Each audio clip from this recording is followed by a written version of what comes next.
Hi friends, మనకి కొత్తగా ఒక కస్టమర్ అయితే వచ్చింది. ఆ కస్టమర్ వస్తూ వస్తూ ఒకేసారి 6 శారీస్ తెచ్చిందండి. 6 శారీస్ తెచ్చి ఏమంటుందంటే, అక్క ప్లీజ్ నాకైతే మాత్రం ఒక్క 5 డేస్‌లో ఇచ్చేయాలి అంది. 5 డేస్‌లో ఎలా ఇచ్చేస్తాను, నేనైతే ఖాళీగా ఇంట్లో ఉండను కదా, నేనేమో కుకింగ్కి వెళ్తాను వస్తాను, 12:30 1 గంట అయిపోద్ది. ఆ టైంలో వచ్చి నేను ఎలా కుట్టేస్తానంటే, నీకు చాలా ఫాస్ట్గా కుడతావంట, నాకెవరో చెప్పారక్క, నేను ఇక్కడ కాదు చాలా లాంగ్ నుంచి వచ్చాను, నేను బయట ఏదో టూర్ వెళ్తున్నాను, నాకు చాలా అర్జెంట్ అని అనింది. అయితే సరేలే అని తీసుకున్నాను. అయితే చూడండి, ఆమె ఇచ్చింది, ఆమె ఆర్ట్ జాకెట్ అండి ఇది. ఇది కొంచెం బడా సైజే, అయినా మరి తప్పదు కదా, మనకు డబ్బులు కావాలి, వాళ్ళకి మన వర్క్ కావాలి. అయితే చూడండి, ఇది ఒకటి, ఇది గ్రీను చూడండి, రెండు ఇదైతే చాలా బాగుందండి. చూడండి, ఇది ప్లెయిన్ వచ్చింది, బ్లౌజ్ అయితే వర్క్ వచ్చింది. ఇది కూడా వర్క్ సారీ అనమాట. ఇది కూడా చాలా బాగుంది. ఇదైతే మాత్రం బ్లూ వచ్చింది కానీ గ్రీన్ వచ్చిందండి. బ్లౌజు కాంబినేషన్ చాలా బాగుంది.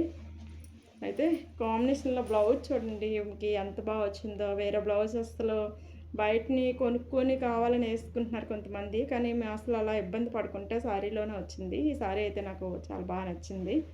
అయితే అందరికీ కుడుతుంది మనీ, ఎప్పుడు కూడా మంచి శారీసే కట్టుకోదని అనుకుంటున్నారా? నేనైతే వర్క్ శారీస్ అవన్నీ ఏం కట్టుకోను, మోడల్ జాకెట్లు అవన్నీ వేసుకోనండి. నేను కొంచెం మామూలుగానే సింపుల్గానే ఉంటాను. నేనైనా సరే ఇంట్లో ఉండను కదండి, నేను బయట డ్యూటీకి వెళ్తాను కాబట్టి మరి నేను అక్కడ వర్క్ చేసుకొని ఇంటికి రావాలి. అందుకే ఉదయం 8 కల్లా వెళ్ళిపోవాలి. అందుకే నాకు అసలు టైం ఉండదు. అప్పుడు వచ్చి ఏదో 12:30 1 గంటకు వస్తాను. వచ్చి అప్పుడు గబగబా ఏదో కొంచెం తినేసి అప్పుడే ఆ మిషన్ మీద పడతాను. ఆ టైంలో వచ్చిరాని వీడియోలు ఏవో చేస్తున్నాను. ఇది నా వర్క్. నాకైతే మాత్రం బిజినెస్ అలానే ఉంటుందండి, కానీ అలాగని తర్వాత కష్టపడాలన్నా కష్టపడలేం కదండి, ఇప్పుడే కదా కష్టపడగలం. అందుకనేసి కొంచెం ఎక్కువగానే వర్క్ చేస్తూ ఉంటాను నేను. మన చేతిలో పని ఉంది కదా, అలాగనే వదిలేసుకోవడం దేనికి, మనం కష్టపడుతున్నాం అయ్యేటప్పుడు పని చేయలేదు కదండి, నా ఉద్దేశం అయితే అది.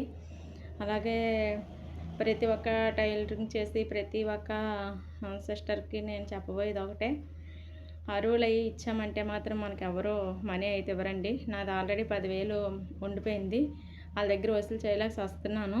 ఒక్కొక్కరు 5 శారీస్ ఒకేసారి తెచ్చేస్తారండి. తెచ్చేసి ఏం చేస్తారు, తర్వాత ఇస్తాము అంటారు. ఇస్తామని చెప్పేసి ఏం చేస్తారు, ఒక 2-3 శారీస్కి డబ్బులు ఇస్తారు, మిగతా డబ్బులు ఇవ్వరు. అయితే నేను అవన్నీ చూసుకొని తర్వాత జాగ్రత్త పడిపోయానండి ఒకేసారి. అయితే ఒకేసారి అంటే ఇన్ని బట్టలు ఇచ్చేస్తున్నారు, డబ్బులు అయితే సమంగా ఇవ్వట్లేదు కదా అని నేను ఏం చేస్తున్నానంటే అన్నీ కుట్టేస్తున్నాను. కానీ వాళ్ళు వచ్చిన టయానికి ఒక 2 3 కుట్టానని బయట చూపిస్తున్నాను. అలా ఇస్తే మొత్తం డబ్బులు తీస్తే అన్నీ ఒకేసారి తీస్తున్నాను, లేకపోతే ఈ కుట్టిన 3 ఇవే కుట్టానని చెప్పేసి ఇస్తున్నాను. అలాగే మనం చేస్తేనే మనకు మనీ అయితే వసూలు అవుతుందని నేను అనుకుంటున్నాను. అంటే నాది ఒక చిన్న సలహా, మీరు కూడా ఇలా ప్రాబ్లమ్స్ ఫేస్ చేస్తారని నాకు తెలుసు. ఇంకెంతకన్నా అయితే నాకేమీ చెప్పడం రాదు ఫ్రెండ్స్. ఈ చిన్న వీడియో ఇప్పటికే నాకు చెమటలు పట్టేస్తున్నాయి ఇలా మాట్లాడుతుంటే. చూడండి, వీడియో నచ్చితే లైక్ చేయండి, మీకు ఏమైనా ఉపయోగపడుతుందేమో చూడండి. నా వీడియో కూడాను, నా వాయిస్ కూడాను. సరే అయితే ఉంటానండి, బాయ్ ఫ్రెండ్స్.